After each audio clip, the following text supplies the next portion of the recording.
Welcome everyone to another episode part of the Microsoft Sentinel in the Field series. Innovation in Sentinel never stops, so we won't stop either. I hope this show is helping you stay appraised of all the new and cool features part of Microsoft Sentinel. So here we are again. Hello, Javier. Hello, Chris, and hello, everyone. So today we're going to be talking about the MITRE Attack Framework and what are the different integration points in Microsoft Sentinel. And for that, we have our friend from Microsoft Sentinel Engineering, Ron Marsiano. Ron, welcome to the show. Hi, Javier. Hi, Chris. Very happy to be here. So Ron, the MITRE Attack Framework has been around for many years. Many enterprises use it. Can you talk about what is the MITRE Attack Framework and how do these different enterprises use it?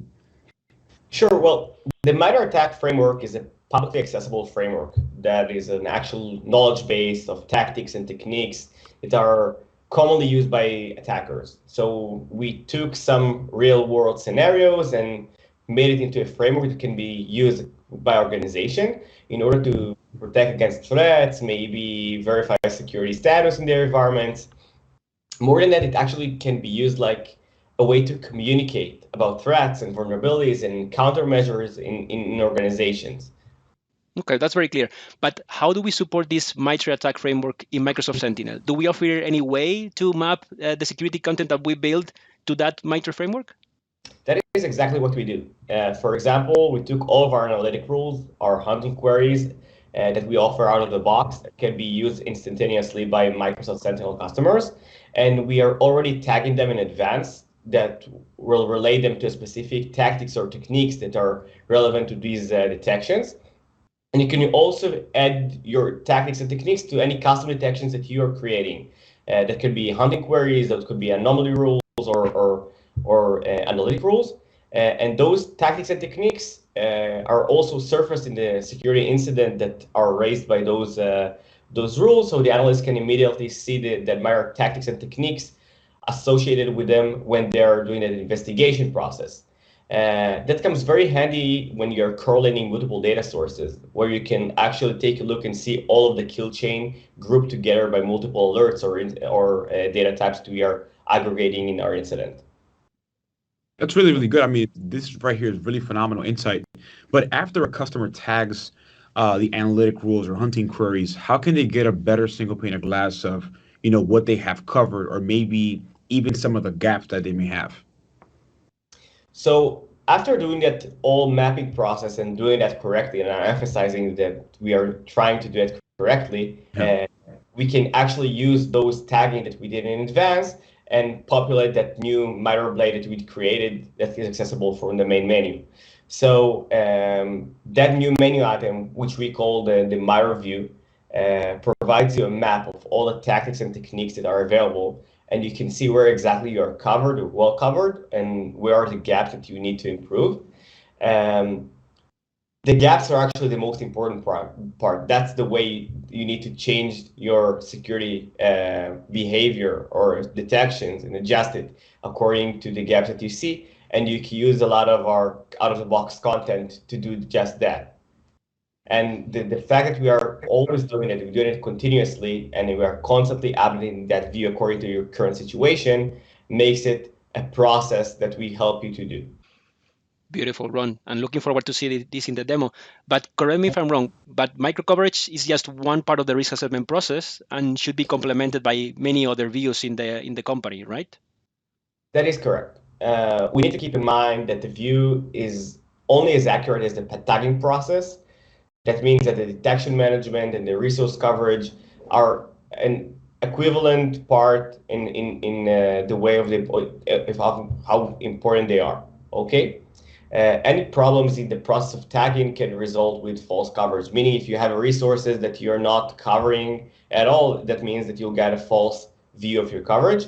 And also you need the way to understand how well your detections are. Just looking at numbers doesn't say a lot. So that's another process the user we need to do. We also need to maintain some sort of a risk management process in the organization that is relevant to our own organization. Not all techniques and tactics are equal for each organization. And we need to prioritize them in a way, according to our own threat landscape. We are planning to address those issues in a more automatic way as we see it, we need to make the decision-making process of where to invest next. What are the threats that are most relevant to you, built into that new MITRE view, but we have a long plan ahead of us. So we just did the first step here. This is awesome. This is awesome. I mean, the great insight, the single pane of glass view, the map, the coverage. Javier, what time is it? Demo time. Demo time. Let's get it. Okay, so we talked before about the tagging process that we asked the users to do. So here we are starting the tagging process. This one, for example, is the rule that was originated from a template, and we can see that we have a specific tactic and technique associated with it. That means that we'll be able to see it later on in the view. And we can do the same thing for custom detection. So whenever we are writing a query, we can, for example, map the tactics and techniques that are relevant for us. Let's select one here. And those techniques will be later on added into the view. So going back into our Sentinel instance, we can take a look in the hunting queries, for example, and we'll have the same view here as well. So we have a hunting query, and we have the tactics and techniques associated with it. And eventually, going to the incidents, we'll have those populated there as well. So going into the incidents,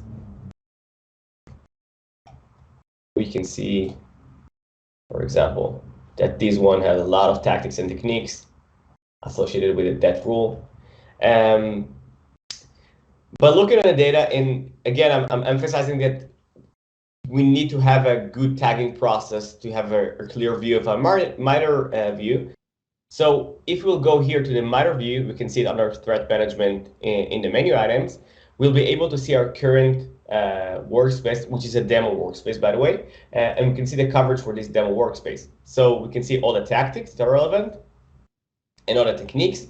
We can see, let's take, for example, drive-by compromise, and we can look and see that that's the technique. We have the description. We can go into the view full technique details on the official MITRE site. We can learn about the tactic, and those are the active coverage. So we have 2 active scheduled query rules and 1 anomaly rule. So if we'll click on the active one, we'll be able to see those in our workspace. Okay? Very good. So those are the active rules. Going back to the view, we'll be able to see that the 3 here represent those 3 rules. I can filter out the NRT rules that I have, maybe the anomaly rules if I don't like to see those, and my view is always rendered automatically, and I'm able to simulate the data. Now, the simulation part is really important because when I'm looking on the view right now, I see that I have a lot of gaps, and I wanted to close those gaps, obviously. Okay, so the simulation part is to take those out-of-the-box content that we currently provide to our customers and help our customers close those gaps by themselves. So we can increase the coverage manually by, for example, executing hunting queries. That's an option. We can add new detection from the analytic rules or add new anomaly rules. So those are the options that we have.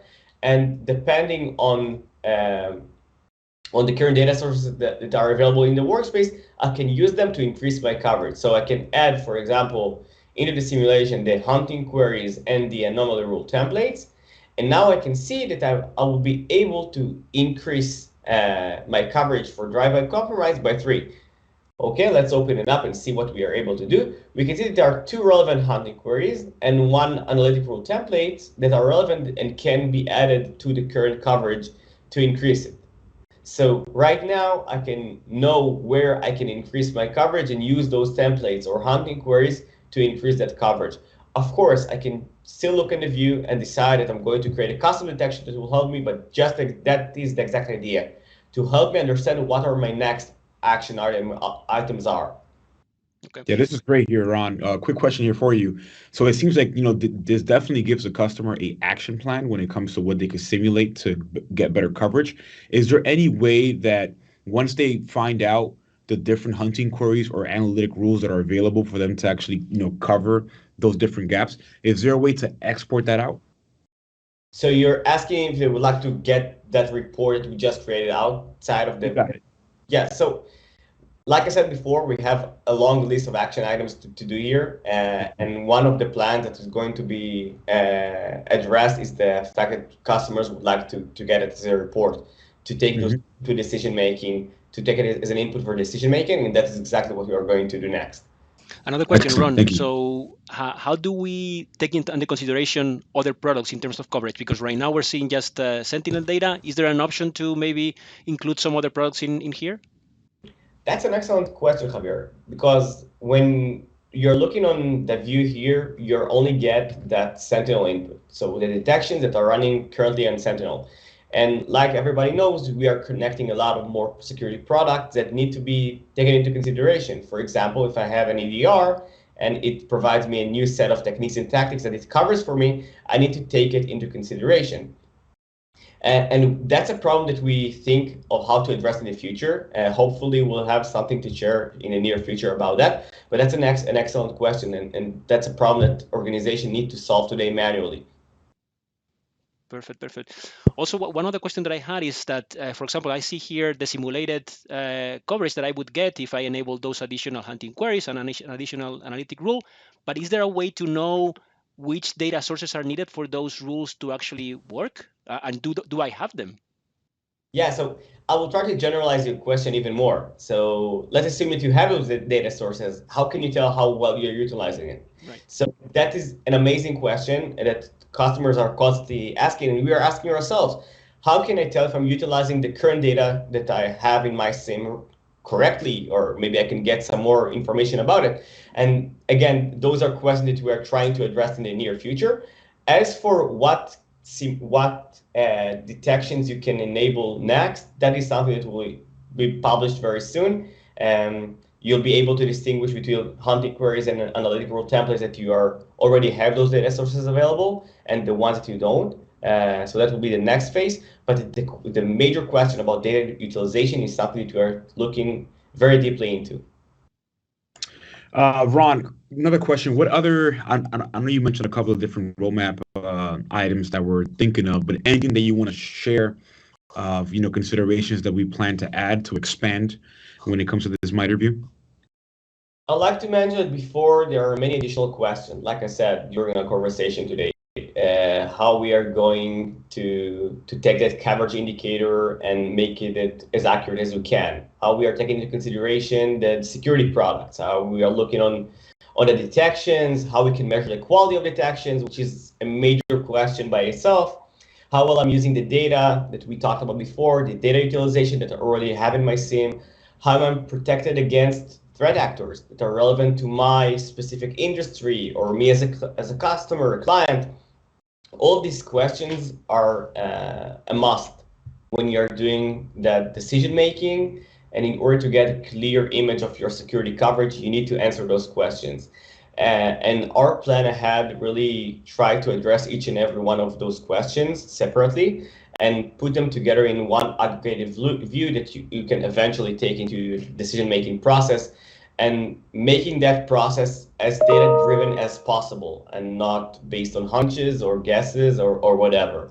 So that is our vision towards the integration that Sentinel have today with the MITRE Attack Framework.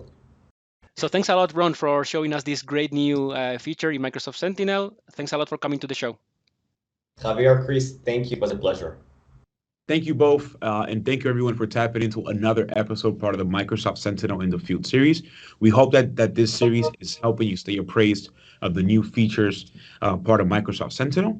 And thanks again, Ron. Until next time. Bye, guys. Bye.